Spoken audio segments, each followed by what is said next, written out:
Dimanche, le 1er septembre, bienvenue en prenant votre café.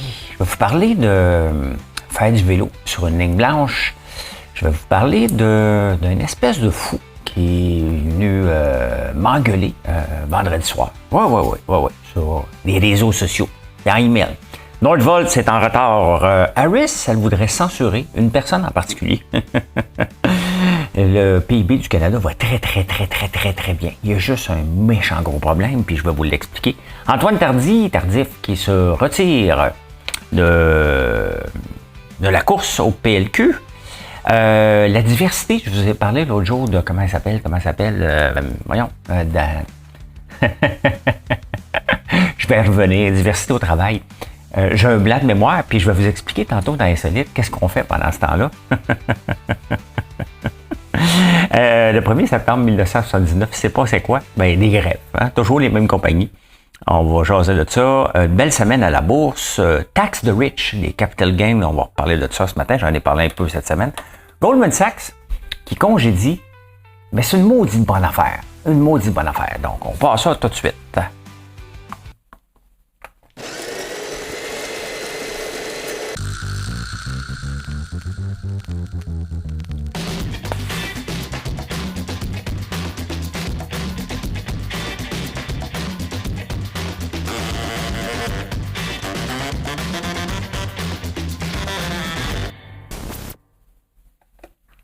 C'est Jack Daniels que je cherchais comme compagnie qui avait enlevé sa politique de diversité. Je vais vous parler d'une autre compagnie qui vient de faire ça. C'est pas une petite compagnie. Hein? Faire du vélo, hein, les frères Gaudreau qui ont été happés par une auto, un gossou.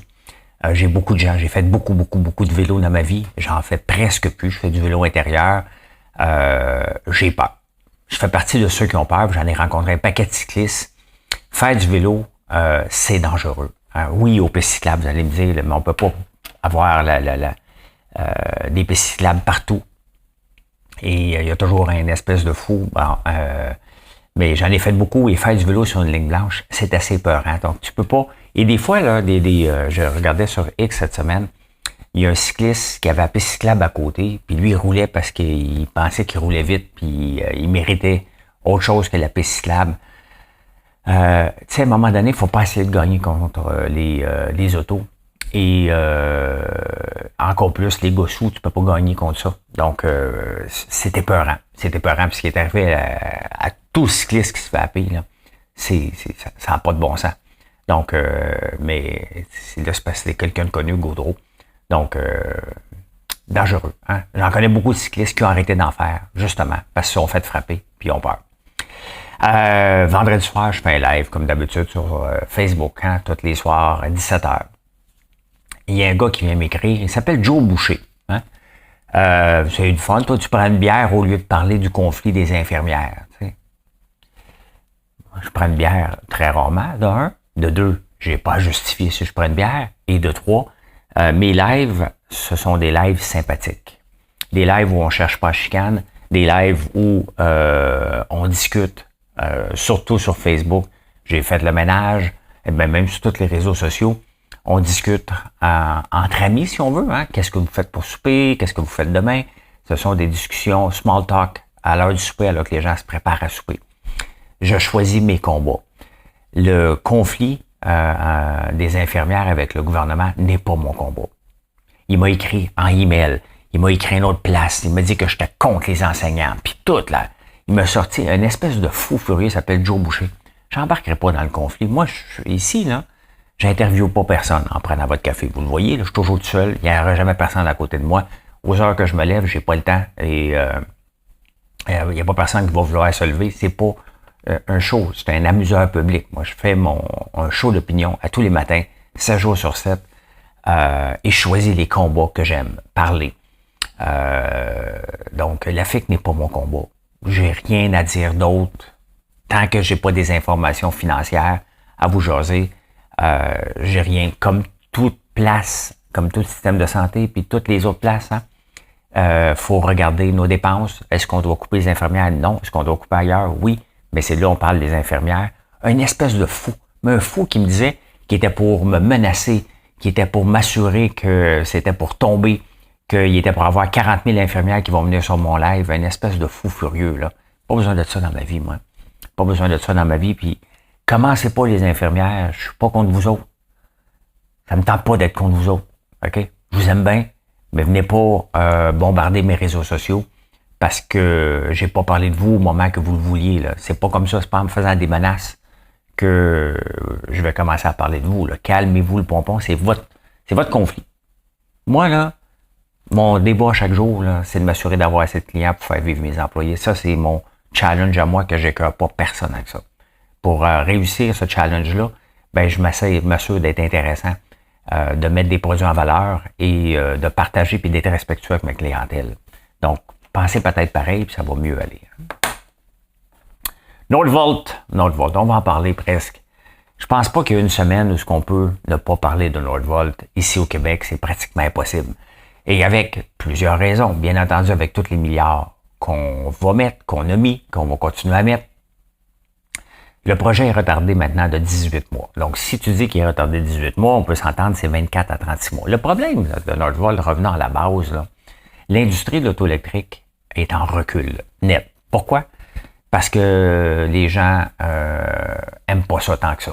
Hein? 30% des gens qui ont des véhicules électriques sont déçus. Donc, ça aide pas à faire vendre des autos si quelqu'un dit « Ah, pas moi, l'autonomie est pas ce que c'était. Ça s'améliore, c'est très, très cher, une auto électrique qui a de l'allure. Très, très, très, très cher. Donc, qui peut se le permettre? Ceux qui sont en moyen, ceux qui ont le goût d'attendre une demi-heure, 3/4 d'heure, le temps de recharger. Oui, ça fait du bien, on peut s'étirer, puis tout ça. Tout ça, c'est bon. Mais on peut choisir le moment où on s'étire aussi. Donc, bref, notre vol dépend des acheteurs, nous. Ils dépendent qu'un constructeur automobile qui achète les batteries de Nordvolt en investisse massivement pour mettre des autos sur la route. Qui investit massivement maintenant? Personne. Ni Ford, ni GM, ni Stellantis, ni Renault, personne. BMW non plus. Hein? Donc, Nordvolt dépend de la volonté des acheteurs, nous, et après ça, des constructeurs. Qui investit massivement? Les Chinois. Qui bloque? Les Chinois. Ben voilà. Hein? Nordvolt a très peu de chance, soyons logiques. En suivant cette logique-là, il y a une règle de 3, comme vous savez comment j'aime les règles de 3. Nordvolt a peu de chances de survie dans cette conjoncture économique là. Donc, on va le voir plus tard, mais c'est qui son acheteur? Tu sais, je pense que comme financier, c'est nous autres qui financent Nordvolt par beaucoup. Il est supposé avoir un acheteur d'accroche aux États-Unis, mais qui est? Ford, c'est pas Ford. Ford vient de tirer à plat Bécancour. Donc, ça reste GM ou Stellantis. Il en reste pas beaucoup, là, des constructeurs américains. Là. Il n'y en a pas. Donc, on commence à retomber sur terre. Et ce qui est plate, là, c'est que ce sont des grands, des ministres, des sous-ministres, des analystes qui sont pas capables de voir qu'on était dans une bulle. Vous et moi, on peut se tromper, là. Pas eux. Ils n'ont pas le droit de se tromper, eux, d'embarquer dans la folie. Hein? Mais ils ont embarqué dans la folie. Je suis pas un pro-Trump. Je suis pas un pro-Harris. Le problème, c'est qu'Harris, c'est la gauche. Hein? C'est la gauche pure. Et une des choses qu'elle dit, alors qu'on est dans un pays américain, puis même ici où la liberté d'expression a presque droit sur tout, elle dit en entrevue qu'elle était pour censurer Elon Musk. Donc, censurer les réseaux sociaux et censurer Elon Musk, entre autres. Elle dit sur le bout des lèvres, mais vous voyez, tu sais, il l'appelle pas Kamala la communiste pour rien, là, hein? Le tax the rich, aller chercher les gains capital non réalisés, donc aller contrôler la liberté d'expression. Quel genre de personnes les États-Unis vont avoir, hein? Et pendant ce temps-là, Trump est tout désemparé. Là. Il ne sait plus quoi faire avec ça parce qu'elle a une vague d'amour, elle sourit. Hein? Le problème avec la gauche, c'est qu'ils ont toujours l'air plus beau, plus fin que normal. Et on a tendance à les croire jusqu'à temps qu'on se rend compte que, voyons, ça n'a pas de bon sens. Ben, on le voit ce qu'il n'y a pas de bon sens à Montréal. On le voit ce qu'il n'y a pas de bon sens avec Trudeau. Ben, c'est ça, la gauche. Hein? Puis on voit ce qu'il n'y a pas de bon sens Encore plus avec le NPD qui garde Trudeau au pouvoir. Hein. Je vous montre un graphique. Une fille que je suis sur X, Geneviève, quelque chose de très intéressant. Geneviève Rock Decter. Justin, Canada GPT, le PIB du Canada, a augmenté de 2,1% versus 1,8%. Puis là, on se dit, hey, my God, le Canada va bien, mais va bien, ça n'a pas de bon sens. Quel beau pays que nous sommes, hein? Il y a une seule raison qui explique tout ça. Hein? Les dépenses du gouvernement qui ont augmenté de 11% annuellement. C'est juste ça qui explique, sinon on serait en négatif. Donc le Canada, hein, mais c'est pas juste le Canada, là, on parle de toutes les provinces mises ensemble et des municipalités, dépensent plus qu'avant et on se ramasse avec un taux de chômage qui est complètement faux, hein, qui est plus bas que la moyenne parce qu'on dépense notre argent. Un travailleur sur 4 au Canada maintenant travaille pour le gouvernement.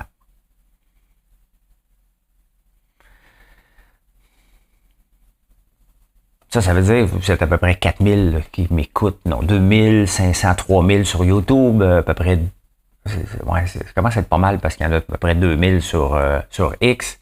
Vous êtes à peu près 10 000 qui m'écoutent, grosso modo, chaque jour. Un peu partout, peut-être pas tout au complet, là, j'aimerais ça, mais ça veut dire que sur les 10 000, il y en a 2500 qui travaillent pour la fonction publique. Salut! C'est pas de votre faute. Vous êtes des bonnes personnes, pareil. Mais c'est ça.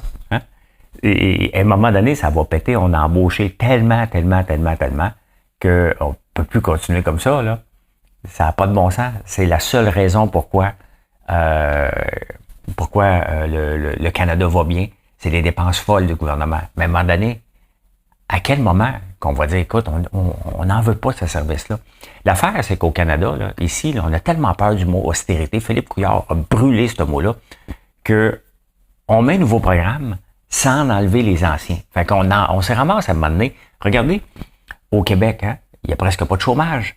On a 400, le chômage, je rappelle, qui est fédéral, on a 400 organismes au Québec qui aident contre la lutte au chômage.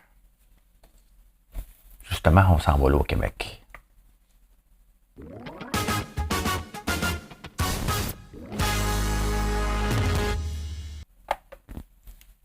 Antoine Tardif, le maire de Victoriaville, qui dit finalement qu'il ne se lancerait pas. Il y avait des rumeurs qui étaient pour se lancer dans la course au PLQ. C'est évident lorsqu'on regarde le dernier sondage. Le problème, il aurait été bon. Mais là, tu as Denis Coderre qui prend toute la place. Tu as Pablo Rodriguez, il va-tu se lancer ou pas? Il y a l'autre que j'oublie jamais toujours son nom. Puis, si j'oublie toujours son nom, peut-être que vous autres aussi, qui est en tête des municipalités, je pense que ses chances sont très minces. Aussi, fait Antoine Tardif aurait dû sortir. Si tu veux le faire, hein, souvent la politique dit on m'appelle, puis je suis en train de tâter, je le sais pas. Mais cette hésitation-là fait qu'ils sont pas connus du public. Pablo Rodriguez, ça l'aide, il est connu. Denis Coderre, il est connu.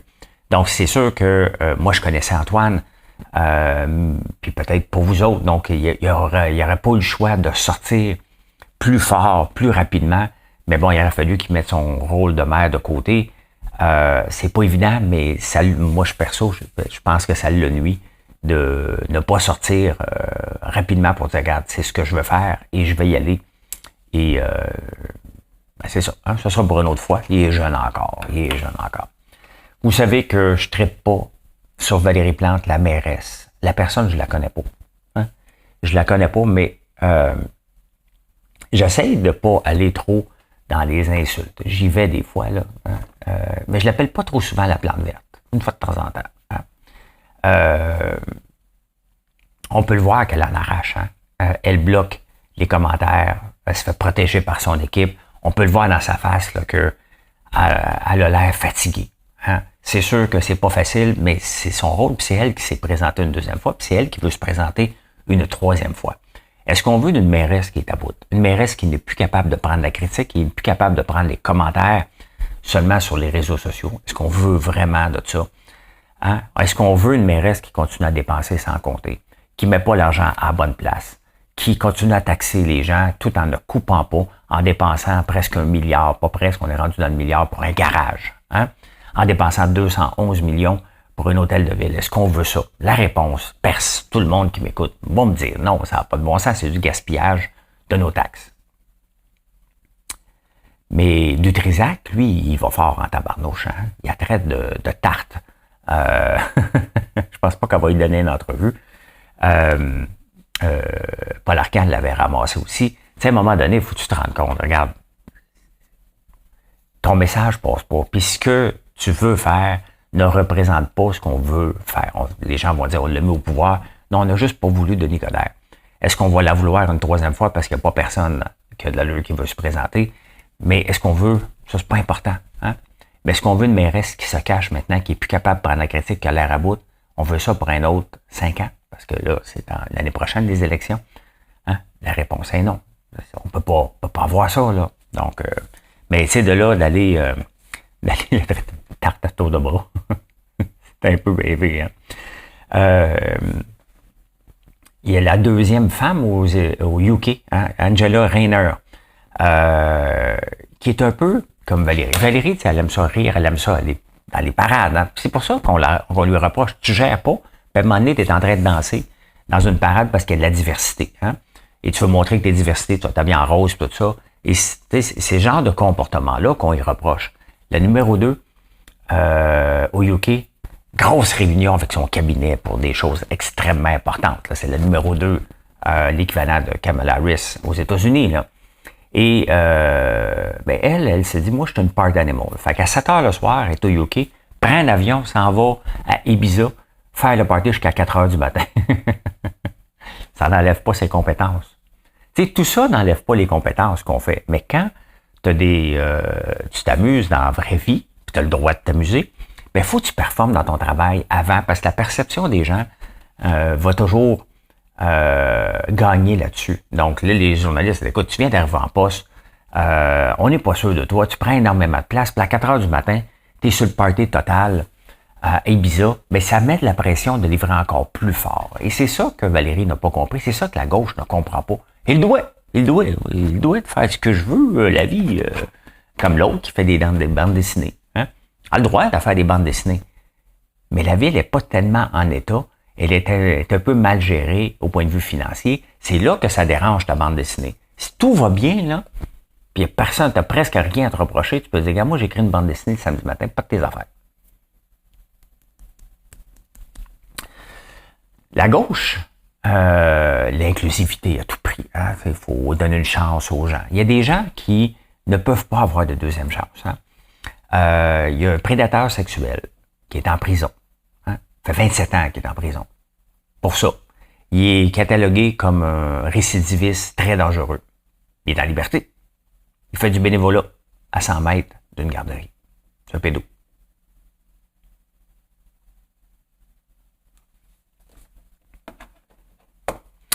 À un moment donné, il faudra avoir un registre des délinquants dangereux. Faut arrêter à un moment donné. Non, c'est pas tout le monde qui sont égaux. Non, le gars, il est né tout croche, comme dit Richard Martineau. Il est comme ça. C'est plate. C'est triste pour lui. Mais on a une société à protéger. Donc, il peut pas. Hein. Il y en a qui pourront pas être rétablis. C'est comme ça. Hein. Je vous ai parlé de Jack Daniel. C'est Jack Daniel que je cherchais tantôt. La semaine passée, qui a dit, OK, la diversité, c'est assez. Là. Hein? C'est assez. Là. Regarde, on va embaucher puis garder les meilleurs, point final. Peu importe que tu sois H, F ou X. Hein? Homme, femme ou X. Ou peu importe si tu mesures 7 pieds, si tu manques 2 bras, c'est la meilleure personne qu'on va embaucher. On va arrêter ça. Ça se passera pas au Québec, à Montréal, hein, sous Trudeau. Il faut embaucher des Autochtones, il faut embaucher ci, il faut embaucher ça. Finalement, il faut donner 5% des contrats, tous les contrats au Canada, 5% doit aller à des firmes autochtones. Il n'y a même pas ça qui existe. Fait que là, il en prenne un, c'est presque sa brosse sur l'avenue du Parc, puis il dit que toi, tu es le PDG de l'entreprise, il ne sait pas pourquoi, puis après ça, on embauche des Blancs. Hein? C'est comme ça. On est rendu là. Mais là, Ford a décidé, lui aussi, regarde, tout assez. Il n'y a plus de diversité ici. on embauche les plus compétents. Ford, quand même, hein? Donc, à un moment donné, cette folie-là de discrimination positive, puis je l'ai écrit dans mon livre, qu'est-ce que j'en pense? Ça fait longtemps que j'ai écrit là-dessus, là, pour dire que ça n'a pas de sens. À un moment donné, il faut t'embaucher les plus compétents. Une entreprise, il va falloir qu'on s'en rende compte qu'une entreprise n'est pas un club social. Une entreprise n'est pas là pour corriger des lacunes sociales. Est-ce qu'il faut faire quelque chose? Oui. Vous allez me dire, ben oui, mais la ville n'est pas une entreprise. Mais à un moment donné, c'est parce qu'il y a un blanc ne peut presque plus travailler au Québec et au Canada. Donc là, à un moment donné, des entreprises reviennent à la base. Il faut qu'ils soient rentables, il faut qu'ils soient efficaces. Et la fonction publique se doit d'être efficace avec le 11% de plus de staff qu'on a. Puis un Canadien sur 4 qui travaille, je pense qu'on doit demander aussi de l'efficacité à nos institutions publiques. On ne peut plus continuer comme ça. C'est 25% de la population qui travaille dans la fonction publique. On ne peut plus dire on va embaucher, pas un club social. Là. Croyez-moi, il n'y a personne qui aime se faire prendre en pitié. Hein? Il n'y a personne d'une minorité qui va dire moi j'ai eu mon poste parce que je suis X ou Y. Là. Hein? Ou les deux en même temps. Les deux en même temps.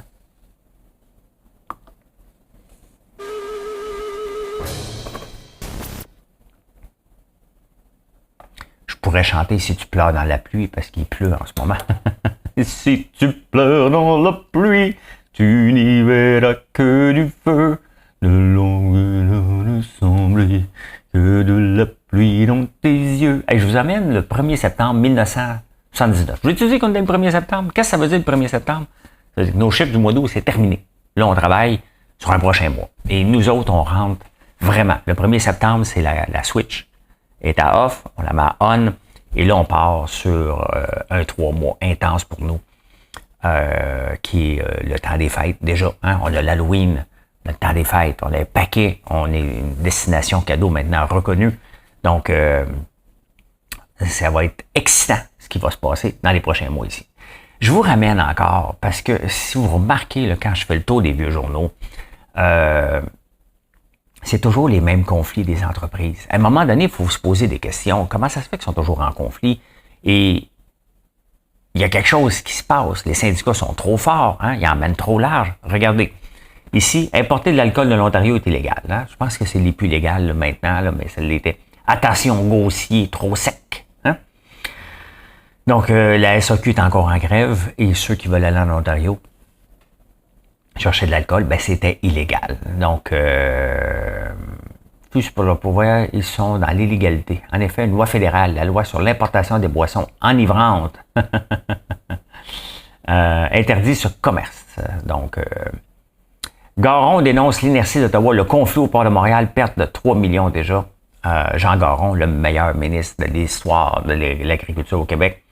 Donc, encore un conflit au port de Montréal. Chaque fois que j'ouvre les vieux journaux, il y a à peu près Post Canada, le port, SAQ, toujours les mêmes qui sont en grève perpétuelle. Perpétuelle. Perpétuelle.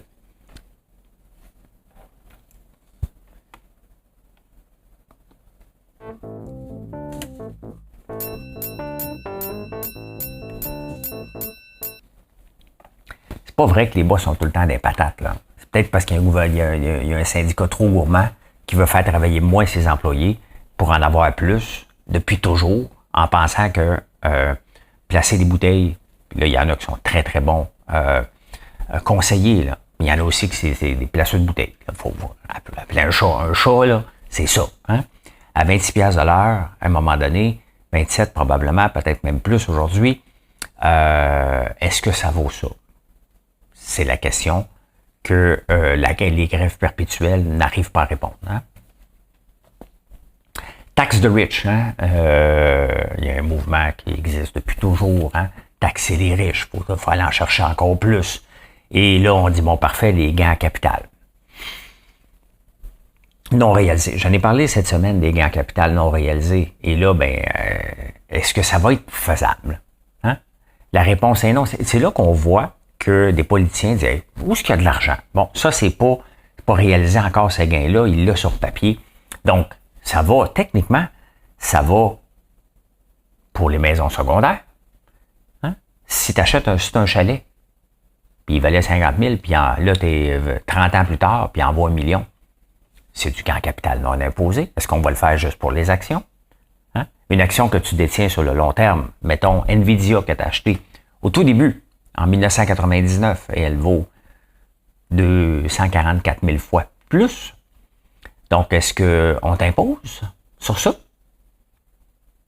Si tu détiens des actions, parce que tu vas avoir des dividendes, puis bien entendu, mettons comme Coca-Cola. Coca-Cola me donne des dividendes.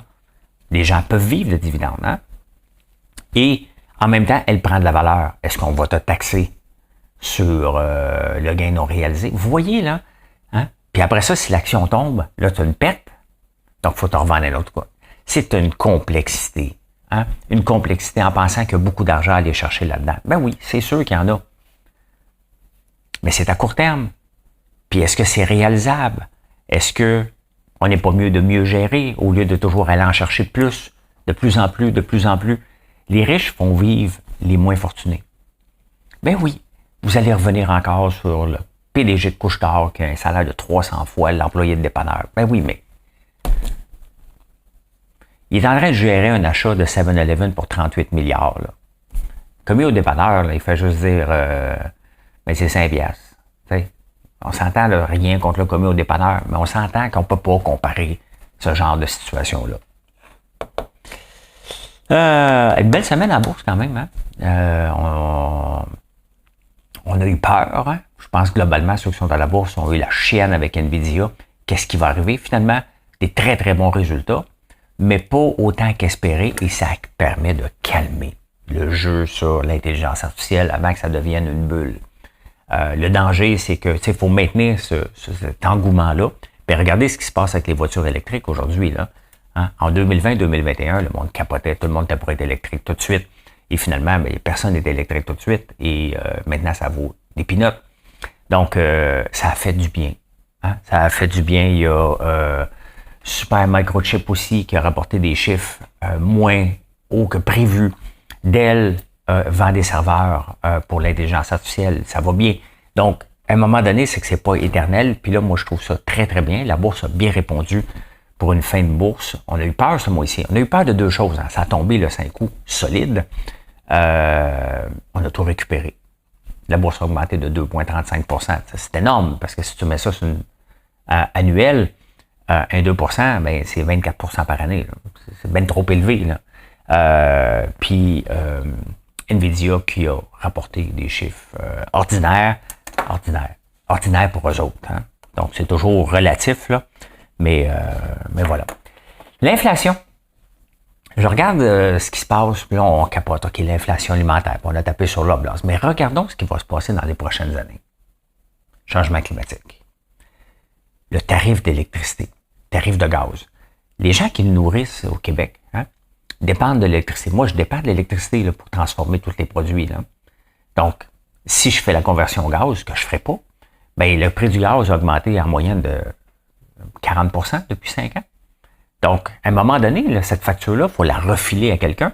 Si on devient plus compétitif, ben, il nous reste à fermer les portes. Hein. C'est ça qui va arriver. C'est soit comme maintenant, on arrive à un point de brisure, puis finalement, ce qu'on veut produire au Québec ne sera pas possible. Il va falloir que ces denrées-là arrivent d'ailleurs, où on n'a pas le coût d'électricité aussi élevé que ça. Parce qu'ici, il ne faut pas oublier, on est un pays nordique. En plus du coût de l'électricité, on a le coût de chauffage. Tu sais, des fois, les gouvernements là, oublient qu'on est un pays nordique. C'est bien beau monter le chauffage puis taper ces entreprises, là, mais notre électricité est faite avec l'électricité aussi. Moi, j'ai un chauffage d'appoint, ben pas d'appoint, hein, au bois, qui me permet d'économiser beaucoup, mais à un moment donné, on peut pas augmenter les tarifs en disant « Oui, mais c'est moins cher au Texas. » Oui, mais ils n'ont pas de chauffage à faire, eux autres. Vous allez me dire qu'ils ont de l'air climatisé, peut-être, mais quand même, à un moment donné, c'est qu'il va falloir refiler cette facture-là à quelqu'un. Il va falloir la refiler. Plus à chaque année, bien, le salaire minimum augmente tout le temps. Je n'ai pas personne au salaire minimum ici, mais sauf les autres, il faut l'augmenter aussi. Donc, on n'est pas sorti du bois avec l'inflation alimentaire, malgré ce qu'on pense qu'on est capable de contrôler. À un moment donné, la facture, il faut la refiler à quelqu'un. C'est toujours comme ça, puis c'est le consommateur final. C'est pas toujours l'entreprise. On pense qu'on pénalise les entreprises parce qu'elles sont riches. Les maudits riches, hein? Non. Non, on pénalise tout le temps le consommateur à la fin. Goldman Sachs qui congédie, et ça, c'est une maudite bonne affaire. Hein? J'ai parlé de la diversité qu'on commence à mettre de côté. On commence à revenir à un environnement entrepreneurial, hein? Un peu partout. Parce qu'à un moment donné, la folie fait que ça affecte les résultats, puis ça donne pas des résultats. Hein? Embaucher quelqu'un d'incompétent parce que il tombe dans une catégorie, ça n'a pas de sens. Goldman Sachs, il vise entre chaque année, quand même, la fourchette est large, là, de mettre dehors entre 2 et 7 %. Et ça, j'en ai parlé souvent. Hein? 80% des employés dans une entreprise vont être performants. Ils vont faire la job sans problème. Hein? T'en as 10% que c'est des surperformeurs.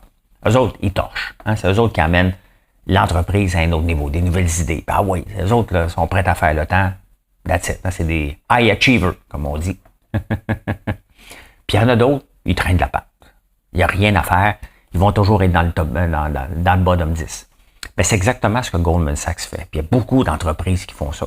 Donc, systématiquement, à chaque année, ceux qui tombent dans le 10% des employés d'en bas risquent de perdre leur job. Goldman Sachs vise une fourchette entre 2 et 7% de ces gens-là qui ne performent pas, ils les mettent dehors. Vous allez me dire, c'est chiant. C'est ça, la vie. Hein? C'est ça. Tu peux pas juste te présenter au travail puis juste faire ma job. Hein? C'est pas comme ça. Hein? Faut que tu performes. C'est comme ça la vie. Donc, vous allez me dire, ben oui, mais là, pas bon me faire fouetter par mon boss. Non, t'as juste à être bon. Sois bon dans ce que tu fais, tu tombes pas dans le 10%. 80% des employés sont bons. Ils n'ont pas de danger. 10% traînent de la patte. Dans ce 10%-là, Goldman Sachs en congédie cette année 3%. Et je pense que toute entreprise qui veut avoir une croissance à long terme se doit de regarder cette façon de faire-là aussi. Hein? Que j'ai marqué d'autre?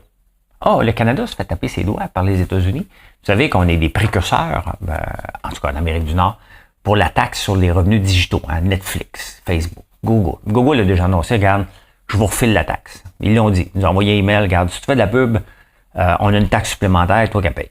Pas de niaisage. Et là, les États-Unis disent, ouais, mais là, t'es peu. Hein? Cette taxe-là, c'est une taxe sur les entreprises américaines et ça rentre pas dans le conflit, dans l'accord de libre-échange. Hein? Vous voyez, hein, on a comme voulu faire plaisir aux États-Unis avec notre taxe de 100% sur les autos chinoises. Eux autres nous répondent, non, ça, tu le feras pas. Hein? Vous voyez, on était juste un État des États-Unis. Il va falloir l'accepter ou avoir des dirigeants qui vont dire à un moment donné, regarde, on va faire ce qu'on veut, fous-moi la paix. Bon, me tenir debout pour mon pays, là. Make America Great Again, Make Canada Great Again aussi. On a besoin d'un dirigeant qui va dire à un moment donné, regarde, c'est comme ça qu'on va faire notre business. Vous n'êtes pas content des autos chinoises? Nous, on pense au climat. Qui pourrait chialer contre le climat si on avait les autos chinoises? Personne chialerait. Donc, on est juste une succursale des États-Unis. Et là, on se fait taper ses doigts parce que ce sont les entreprises américaines qui se font taxer supplémentaires. Donc, on risque d'avoir une autre taxe de nos amis qu'on aime tant, les États-Unis.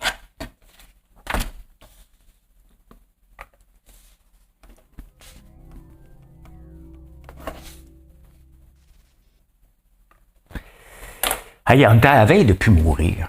Ça n'a pas de bon sens. Hey, à tous les jours, ils trouvent quelque chose de nouveau pour les bienfaits de l'Ozempic. Hein? Ben, l'Ozempic, maintenant, qui était fait pour le diabète, bon, fait perdre du poids, aide la haute pression artérielle maintenant, aide les maladies du cœur, aussi des bénéfices sur l'âge pour ne pas vieillir. Commence à en faire pas mal, hein? Commence à en faire pas mal. Bientôt, on va venir au monde, puis une fois par mois, on va se faire piquer pour l'Ozempic. Ah oui, va-t'en jusqu'à 150 ans. C'est spécial, hein? C'est comme quand ils ont découvert le Viagra. Il y a des découvertes comme ça qui se font à un moment donné, qui changent complètement la vie de plusieurs personnes. Hein? Donc, voilà. Hein? Tout est là-dedans, dans Ozempic. Tout est dans tout. Maudit que ça m'énerve, cette phrase-là. Et en terminant, hein, et je l'applique bien ce matin, parce que j'avais un blanc avec Jack Daniel, la mémoire, lorsqu'on oublie quelque chose et qu'on force pour essayer de le trouver, notre mémoire a comme un blocage, prouvé scientifiquement. Donc, ce qu'il nous suggère de faire, c'est de relaxer, penser à autre chose, ça va revenir à un moment donné. Ben, c'est exactement ce que j'ai fait tantôt. Relaxer. J'ai pris le temps, je cherchais l'entreprise Jack Daniel contre la diversité. Donc, voilà. Eh bien, je peux dire ceci. Merci d'être là, les amis. Merci, merci. Venez nous voir sur françoislambert.one. Vous aimez la tisane? Vous avez jamais goûté la tisane au pétale de tournesol? C'est le moment. Je ne sais pas combien de temps je vais en avoir. J'espère en avoir longtemps. Mais ça part comme des petits pains chauds. On en récolte beaucoup, beaucoup, beaucoup, beaucoup, beaucoup. Mais c'est ça. C'est un produit qui est populaire et qu'on a qu'en saison. Donc, c'est le temps d'en profiter. Venez nous voir. C'est sur le site. Bye. Bonne journée.